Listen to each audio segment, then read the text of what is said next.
बात आती है यूनियन। हमने पढ़ा है संघ। अब यूनियन क्या है?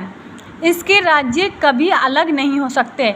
परिसंघ में क्या बताया था? ये कभी भी अलग हो सकता है क्योंकि छोटी छोटी राज्य आपस में जुड़कर जो है एक केंद्र सरकार को शक्ति दे देते हैं और फिर एक देश का निर्माण करते हैं।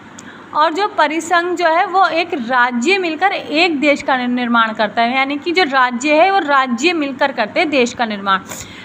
तो जो परिसंघ है वो तो कमज़ोर है और जो संघ है इसके राज्य कभी अलग नहीं हो सकते। ठीक है।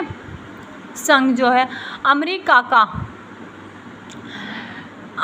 का फेडरेशन यानी कि संघ और भारत का यूनियन है। ठीक है।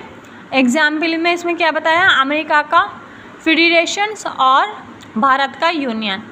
अनुच्छेद 2, संसद को ये अधिकार है कि भारत के बाहर कोई देश है तो उसे भारत में मिला सकता है, या किसी देश को कोई टुकड़ा है तो जो भारत में मिलना चाहता है उसे मिला सकता है। यानी अनुच्छेद 2 कहता है कि संसद राष्ट्रपति के पूर्व अनुमति यानी कि सूचना किसी विदेशी राज्य को भारत में मिला सकता है।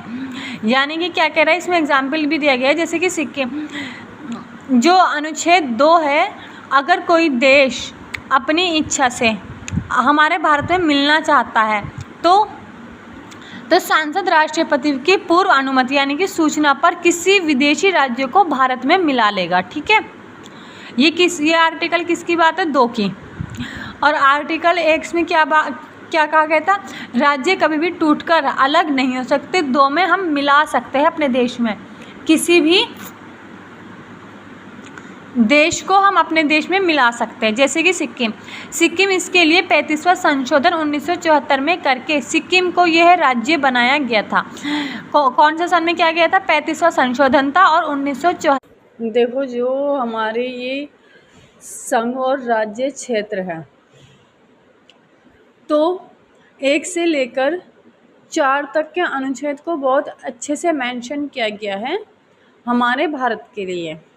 कि देखो, सबसे अच्छी बात तो ये है जो इसमें आर्टिकल 1 है उसमें क्या दिया गया? हमारे जो राज्य है, भारत के जो राज्य है वो कभी भी टूटकर भारत से अलग नहीं होंगे।